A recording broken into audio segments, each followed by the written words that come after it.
শুভ সকাল আমার প্রিয় বন্ধুরা, তোমরা সবাই কেমন আছো? আশা করছি আমার ব্লগটা যেখান থেকে দেখছো সবাই ভালো আছো এবং সুস্থ আছো। সুন্দরবন জেলার ছোট্ট একটি গ্রাম থেকে আমি প্রিয়াঙ্কা আমার আরও একটি নতুন ব্লগে সকলকে স্বাগত জানাই। আজ সোমবার, ঘড়িতে টাইম হচ্ছে সকাল 7টা। এখন থেকে আমি আমার ব্লগটা শুরু করছি। আশা করছি আমার আজকের ব্লগটি সবার ভালো লাগবে। তো চলো আজকের দিনটা শুরু করা যাক।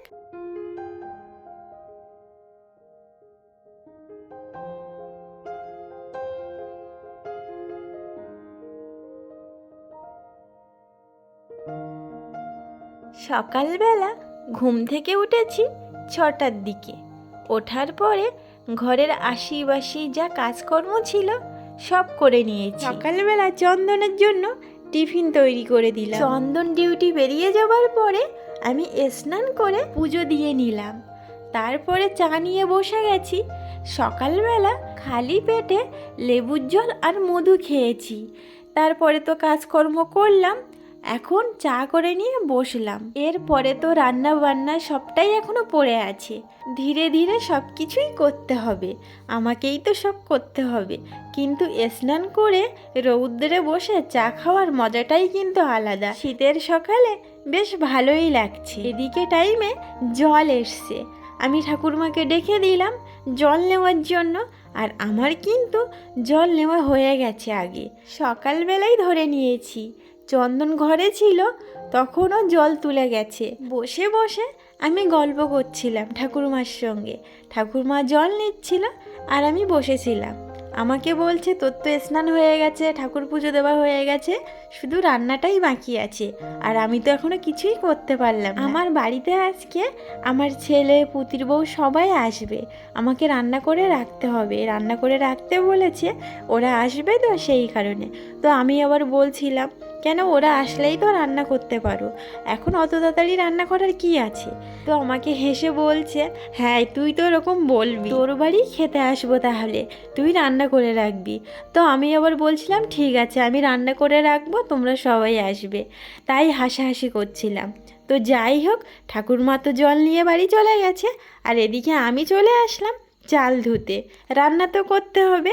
এত সময় বসে গল্প করলাম, আর তো গল্প করলে চলবে না, বেলাও হয়ে যায়। শীতের বেলা কখন যে চলে যায় বোঝাই যায় না।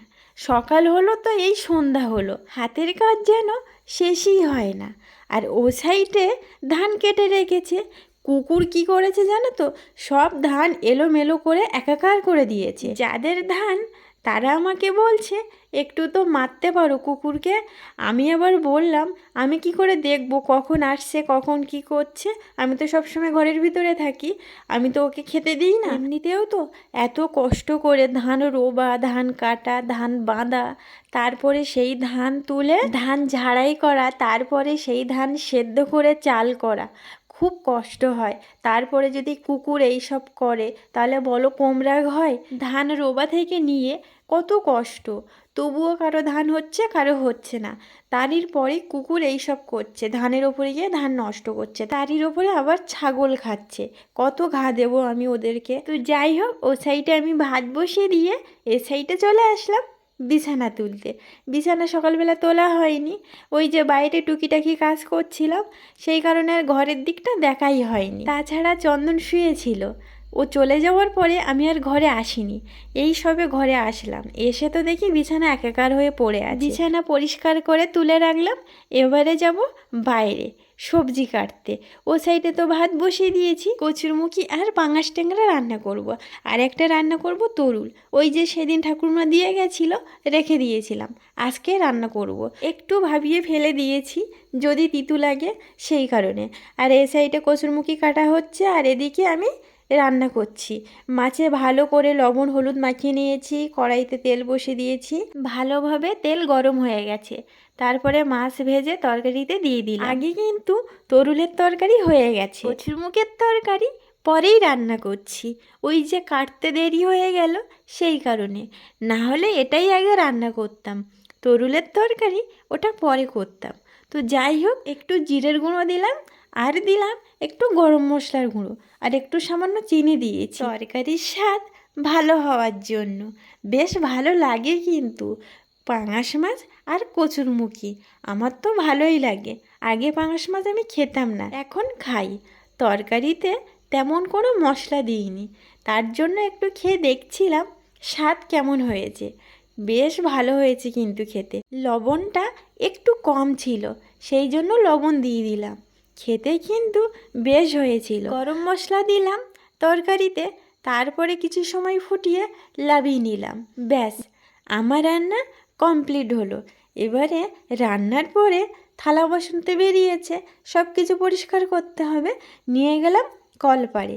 জল আছে এখনও দেখলাম। সামনের যে জায়গা দেখছো ওই জায়গার ধান নষ্ট হয়েছে, এখান থেকেও বুঝতে পারবে। দেখেও খারাপ লাগে, এত কষ্ট করে ধান চাষ করে কুকুরে এই করছে। তো যাই হোক, থালা বাসন পরিষ্কার করে নিচ্ছি। আর এদিকে ঠাকুরমা এসে আমাকে বলছে এখনও জল আছে। তো আমি বললাম হ্যাঁ এখনও জল আছে, তুমি যদি নাও তাহলে এসো। তো বলছে না আমার আর লাগবে না, তুই নে। আমি আবার বললাম আজ অনেক সময় জল দিয়েছে। আমাকে জিজ্ঞেস করলো আমি কি রান্না করেছি। তো আমি বললাম আজকে একটাই তরকারি, কচুরমুখী আর মাছের ঝোল করেছি। তো বলছে আমাকে একটু তরকারি দিস, আর আমার এই ঝালটা তোর ফ্রিজে রাখ। বাড়িতে অনেক ঝাল ফেলে দিতে হয়েছে, সব ঝাল নষ্ট হয়ে গেছে। তো আমি বললাম ঠিক আছে তুমি বসো, আমি তোমার তরকারি দিচ্ছি আর তোমার ঝাল আমি ফ্রিজে রেখে দিচ্ছি। আমি থালা বাসন পরিষ্কার করে নিই, তারপরে যাচ্ছি, তুমি একটুখানি বসতে থাকো। ওদিকে চন্দন স্নানে গেছে, ওকে ভাত দিতে হবে, খেয়ে বেরিয়ে যাবে ডিউটি। এখন তো শীতের বেলা, বুঝতেই পারি না কখন সকাল হয় আর কখন সন্ধ্যা হয়। হাতের কাজ যেন শেষই হতে চায় না। টুকিটাকি সকাল থেকেই করে যাচ্ছি, তবুও এখনও মনে হচ্ছে কত কাজ যে পড়ে আছে আমার, তার ঠিক নেই। খাওয়া দাওয়ার পরে রৌদ্রে আসলাম, ভীষণ শীত করছিল সেই জন্য। এদিকে উঠোনে ধান তুলছে। তো যাই হোক, রৌদ্র থেকে এসে চিঁড়ে নিয়ে বসলাম।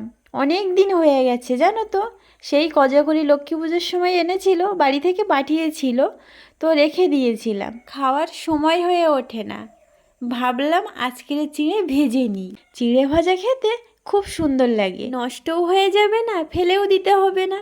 ভেজে রাখলে খাওয়া হয়ে যাবে, কিন্তু এমনি রাখলে খাওয়া হবে না। এদিকে দেখো চিঁড়েটা সুন্দর করে ভেজে নিয়েছি, না পুড়ে গেছে না কাঁচা আছে। এবারে একটা থালায় চিঁড়ে ঢেলে নিলাম। দেখো কত সুন্দর ভাজা হয়েছে। এমনি চিঁড়ে খেতে আমার একদম ভালো লাগে না। চন্দন মাঝে মাঝে সকালে ভিজিয়ে খেয়ে যায়, কিন্তু রেখে দিলে তো পোকা হয়ে যায়। সেই জন্য ভাবলাম না ভেজে রেখে দিই, তাহলে খেতেও পারবে, পোকাও হবে না, নষ্টও হবে না। তো একটা ক্যারি পেপারে করে একটা কৌটোয় রেখে দিলাম, যাতে নরম না হয়। এদিকে বাড়ির সবাই মিলে ডাল পরিষ্কার করছে, ডালের বড়ি দেবে। কালো কালো ডালের গায়ে ছাল থাকে, সেগুলো সব পরিষ্কার করছে। দুপুরবেলা থেকে ভিজিয়ে রেখেছিল, ছাল সব নরম হয়ে গেছে, সেই জন্য উঠতেও সুবিধা হচ্ছে, হাত দিয়েই তোলা যাচ্ছে। নরম হয়ে গেছে ছালটা। শীতকাল আসলে সবার বাড়িতে বড়ি দেয়, আর এই বড়ি সারা বছর ধরেই খাওয়া হয়, নষ্ট হয় না। কিন্তু মাঝে মাঝে একটু রৌদ্রে দিতে হয়, তবে ভালো থাকে।